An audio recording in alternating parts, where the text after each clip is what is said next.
Hi viewers, welcome to ఆదాన్ మరొకోవడం. నేను మీ ప్రసాద్.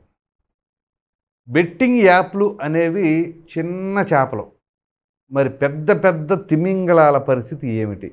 ఈ వీడియో చూస్తున్న ప్రతి ఒక్కరు కూడా ఖచ్చితంగా ఆలోచించాలి, దీనిపైన కామెంట్ కూడా చేయాలి. ఎందుకంటే ఇది మన రాజకీయాల పరంగా మాట్లాడుకునే కంటెంటే కాదు, కేవలం మన రాష్ట్రం యువత వాళ్ళ భవిష్యత్తు, మన దేశ భవిష్యత్తు, వీటన్నిటిని దృష్టిలో పెట్టుకొని నేను ఈ వీడియో చేస్తున్నాను. విషయం ఏంటి అంటే, నిన్నటి నుంచి కొంతమంది ఇన్ఫ్లుయెన్సర్లు కావచ్చు, యాంకర్లు కావచ్చు, సెలబ్రిటీలు అంటారా, ఇక వాళ్ళని ఏదన్నా అనండి, వాళ్ళందరూ ఈ బెట్టింగ్ యాప్లు ఇవన్నీ కూడా ప్రమోట్ చేస్తున్నారని చెప్పేసి నేను పంజాగట్ పోలీస్ స్టేషన్లో ఒక్కొక్కరి తర్వాత ఒకళ్ళు హాజరవుతున్నారు, ఎంక్వైరీ జరుగుతూ ఉంది. సో అందులో ఎవరెవరు, రీతు చౌదరి అంట, ఇంకొక అమ్మాయి ఎవరో, మొత్తానికి వాళ్ళ పేర్లు కూడా పెద్ద తెలియదు అనుకోండి. సరే, వీళ్ళ పేర్లు అయితే ఉన్నాయి అక్కడ, యాంకర్ శ్యామల అని, వాళ్ళని వీళ్ళని. సో బెట్టింగ్ యాప్లు తప్పే, కానీ అసలు లైసెన్స్డ్గా కొన్ని జరుగుతూ ఉన్నాయి. చూశారు, మన దేశం భవిష్యత్తుని, దేశంలోనే ఉన్న యువత మొత్తాన్ని కూడా నాశనం చేస్తుంది. అదేంటో చెప్తా ఇప్పుడు. మామూలుగా మన భారతదేశంలో అందరూ ఇష్టపడే గేమ్ ఏది అంటే, టక్కున వెతుక్కోకుండా చెప్పే సమాధానం క్రికెట్. 5-6 సంవత్సరాల పిల్లవాడు నుంచి ఇంకా 5-6 రోజుల్లో పోయే ముసలాడు వరకు ప్రతి ఒక్కరూ కూడా క్రికెట్ని అభిమానిస్తూనే ఉంటారు, తప్పేం కాదు. అయితే ఆ అభిమానాన్ని అడ్డం పెట్టుకొని అక్కడ బెట్టింగ్ యాప్లు, అక్కడే మరలా పాన్ మసాలాలు, ఇవన్నీ కూడా యాడ్లు ప్రమోట్ చేస్తున్నారు. చూసారా, ఇంతకంటే నీచం, ఇంతకంటే దౌర్భాగ్యం ఏదైనా ఉంటుంది? పైగా ఇది చేస్తున్న వ్యక్తులు ఎవరో తెలుసా? క్రికెట్లో ద గ్రేట్ లెజెండరీస్గా పేరు సంపాదించుకున్నటువంటి వాళ్ళే. మీకు చెప్తాను ఇప్పుడు.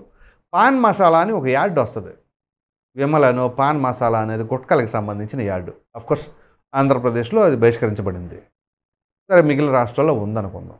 దేశవ్యాప్తంగా ఒక క్రికెట్ మ్యాచ్ని ప్రపంచవ్యాప్తంగా ఉన్న వాళ్ళందరూ కూడా చూస్తూ ఉంటే, మొన్నే జరిగింది కదా ఐసీసీ ఛాంపియన్స్ ట్రోఫీ, అక్కడ మనం ఇండియా విన్నర్సే కదా. ప్రతి దాంట్లో యాడ్, ఆ యాడ్లో పాన్ మసాలా.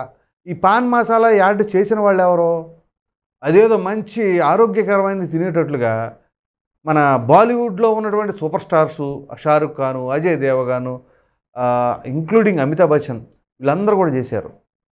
ఇక క్రికెట్, అసలు క్రికెటర్ అనేవాడు ఇట్లాంటి యాడ్లు చేయటం ఏంటి? ఎవరు? అతిరథ మహారథులు, మన ఇండియాకి ఫస్ట్ వరల్డ్ కప్ తీసుకొచ్చిన కపిల్ దేవ్ కూడా అందులో ఉన్నారు, గవాస్కర్ అందులో ఉన్నాడు, తెల్లారు లెగితే కామెంటరీ చెప్పే రవిశాస్త్రి ఉన్నారు. వీళ్ళందరూ కూడా పాన్ మసాలా యాడ్లు వేస్తారా? ఇదేనా మీరు దేశానికి ఇచ్చే బహుమతి? పైగా ఈ పాన్ మసాలాకి సంబంధించిందే కాదు, మనం మామూలుగా గంగూలీ అనగానే ఆయనకు ఒక మంచి ఫేమ్ ఉంది, సచిన్ టెండూల్కర్కి ఒక ఫేమ్ ఉంది, విరాట్ కోహ్లీకి ఒక ఫేమ్ ఉంది, ధోని అనగానే ఒక క్రేజ్ ఉంది. ఒక్కొక్కళ్ళని ఒక్కొక్క యాప్కి ఉపయోగించుకుంటున్నారు. చూసారా, అవి బెట్టింగ్ యాప్లు కాదా? డ్రీమ్ 11 అని, మై 11 సర్కిల్ అని, ఇలా సమ్ ఎక్స్వైజీ ఏవేవో పేర్లు పెట్టేసి ఆ యాప్స్, మరి అవేంటి బెట్టింగ్ యాప్లు కాదా? డ్రీమ్ 11 ఏంటి? మీకు ఏ బి 2 టీముల్లో ఆ గేమ్ ఆడబోతుంటే వాళ్ళల్లో నుంచి ఎవరు బాగా ఆడతారు పాయింట్స్ వైజ్గా సెలెక్ట్ చేసి ఓ 50 రూపాయలు 100 రూపాయలు ఎంత పెడితే, మీరు అనుకున్న వాళ్ళు, మీరు ప్రెడిక్ట్ చేసిన వాళ్ళు వస్తే దానికి విపరీతంగా డబ్బులు ప్రైజ్ మనీ పెట్టలేదా? అది బెట్టింగ్ యాప్ కాదా? అసలు వీటన్నిటికంటే రమ్మీ సర్కిల్ ఉంటుంది, అది మరీ ఎంత దారుణం అంటే, జనాలు ఎంత పిచ్చవాళ్ళు, ఎంత ఎర్రవాళ్ళు అంట అర్థం కావట్లా. రమ్మీ సర్కిల్ అని ఆ ప్లేయింగ్ కార్డ్స్ పెడతారు అందులో. అరే, ఆన్లైన్లో ప్లేయింగ్ కార్డ్స్ ఆడేదేంటి? అవన్నీ ఆల్రెడీ లోడెడ్ కాదా? ఇక ఆటోమేటిక్గా వచ్చేస్తూ ఉంటాయా? ఎవడన్నా గెలిచే అవకాశాలు ఉంటాయా? స్టార్టింగ్ ఏదైనా సరే అది ఎట్లా ఉంటుంది? 10 రూపాయలు మీరు కనుక ఇన్వెస్ట్ చేస్తే ఒక 100 రూపాయలు వచ్చేలాగా మిమ్మల్ని ముగ్గులోకి దించడానికి ఉపయోగపడుతుంది. ఆ 100 రూపాయలు పెడితే 500 వస్తాయి, తర్వాత 500 పెడితే 1000 రూపాయలు వస్తాయి. అక్కడ వరకు బాగానే ఉంటుంది. ఇక ఆ తర్వాత పెద్ద మొత్తంలోకి ఎప్పుడు వెళ్తారో 10,000కి వెళ్తారు. చూసారా, అక్కడ నుంచి మొదలైంది రగడ. అదే మాన్యువల్గా ఇక్కడ ఏ చిట్స్ అని, ఫైనాన్స్ అని, అది అని, ఇది అని కంపెనీలు పెడుతున్నారు. చూసారా డైరెక్ట్గా. అది ముందు ఈ చిట్స్ ఫైనాన్స్లో డబ్బులు కట్టేసిన తర్వాత లబోదిబోమంట పోలీస్ స్టేషన్కి వెళ్తారు. చూసారా, పోలీస్ స్టేషన్కి వెళ్ళిన వాళ్ళు బెల్ట్ తీసుకుని తాడుడిందా కొట్టాలి. ఎందుకంటానేమో, ముందు డబ్బులు కట్టేటప్పుడు, క్షమించాలి నేను ఇట్లాంటి భాషా పదాలు వాడుతున్నందుకు, డబ్బులు కట్టేటప్పుడు కన్ను మిన్ను కానరాదు, అత్యాశ. 100 రూపాయలు కడితే 1000 రూపాయలు వచ్చేస్తే అనగానే ఎవడెత్తాడాడు? ఇమీడియట్గా వెళ్ళి కట్టేస్తారు. తర్వాత ఆడు బోర్డు తిప్పిన తర్వాత వెళ్ళి పోలీస్ స్టేషన్లో కూర్చుంటారు. పోలీసులకు ఏమైనా సరే ముందు ఇన్ఫర్మేషన్ ఏమైనా ఇస్తున్నారా? సార్ ఇట్లా వాళ్ళు బోర్డు పెట్టారండి, మేము ఇట్లా మనీ పే చేస్తున్నామండి, సరే ఏమో మాకు కొంచెం డౌట్ ఉందండి, ఒకసారి కొంచెం ఎంక్వైరీ చేయండి అంటాం వేరు. అదేం ఉండదు.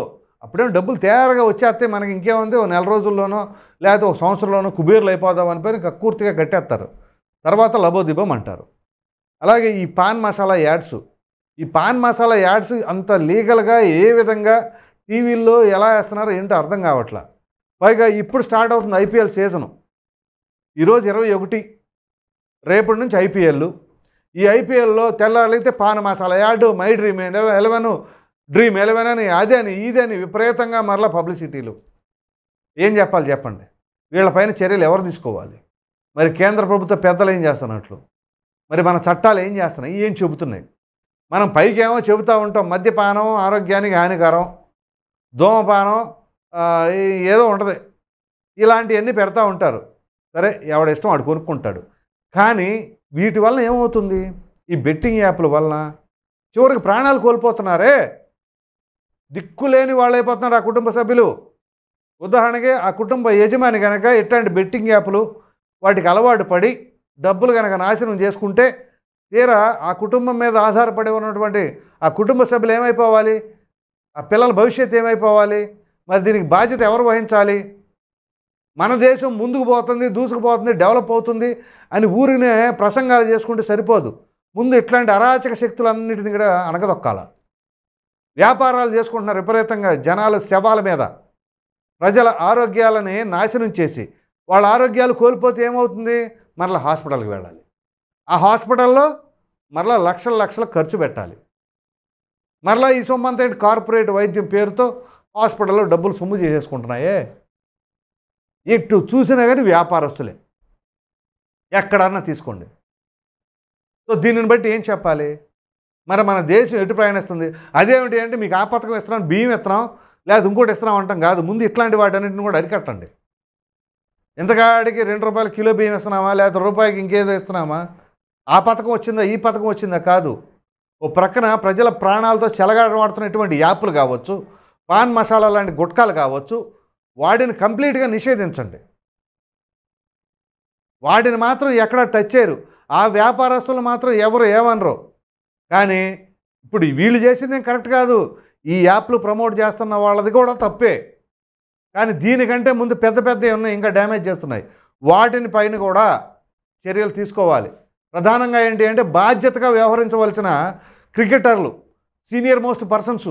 ఒక కపిల్ దేవ్ అంటే భారతీయులందరికీ గౌరవం. ఎందుకంటే మొదటి ప్రపంచ కప్ విజేత. మనం ఫస్ట్ టైం వరల్డ్ కప్ గెలిచినప్పుడు ఆ కెప్టెన్ ఎవరు? కపిల్ దేవ్. మరి అటువంటి ఆయన అటువంటి పాన్ మసాలా యాడ్ చేస్తే ఏమన్నా గౌరవిస్తారా? సునీల్ గవాస్కర్ మొట్టమొదటి 10,000 రన్లు ఇంటర్నేషనల్ లెవెల్లో పూర్తి చేసిన వ్యక్తి ఆయనే. మరి అటువంటి వ్యక్తి వచ్చేసి వాళ్ళ పాన్ మసాలా అని చెప్పేసి ఒక బ్లేజర్ వేసుకొని వచ్చేసి పాన్ మసాలా అంటాడు ఆయన. రవిశాస్త్రి, ఇలా ఎంతమంది? విరాట్ కోహ్లీ అంటే ఎంతమందికి అభిమానం? ఆయన ఏదో డ్రీమ్ 11 సర్కిల్ అని ఆయన చేస్తూ ఉంటాడు. ఇలా ప్రతి ఒక్కరూ ఇట్లా చేసుకుంటూ పోతూ ఉంటే మరి ఇంకేం చెప్పాలి? ఎంఎస్ ధోని, ఆయన మై 11 ఇంకోటి ఏదో ఏమి లేవనో ఏంటో తెలియదు. కానీ ఆంధ్రప్రదేశ్ రాష్ట్రంలో ఆ 11, అక్కడ ఆ 11 ఈ 11తోనే వచ్చింది హింస అంతా కూడా. ఆ విధంగా జరుగుతూ ఉంది. కాబట్టి ఈ విషయం పైన ప్రతి వ్యక్తి కూడా స్పందించాలి. ప్రతి ఒక్కరి బాధ్యత ఇది. మన యువత, మన బిడ్డలు, మన రాష్ట్రం, మన దేశం.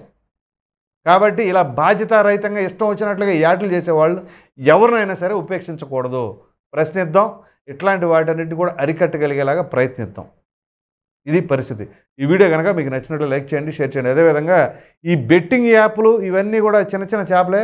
మరి పెద్ద తిమ్మింగలాలని మనం ఇప్పుడు ఏదైతే విశ్లేషించుకున్నామో దానిపైన మీ అభిప్రాయాన్ని కామెంట్ సెక్షన్లో తప్పకుండా తెలియజేయండి. మరిన్ని వీడియోస్ కోసం మన ఆదాయం ఛానల్ని సబ్స్క్రైబ్ చేయడం మర్చిపోండి. Thank you.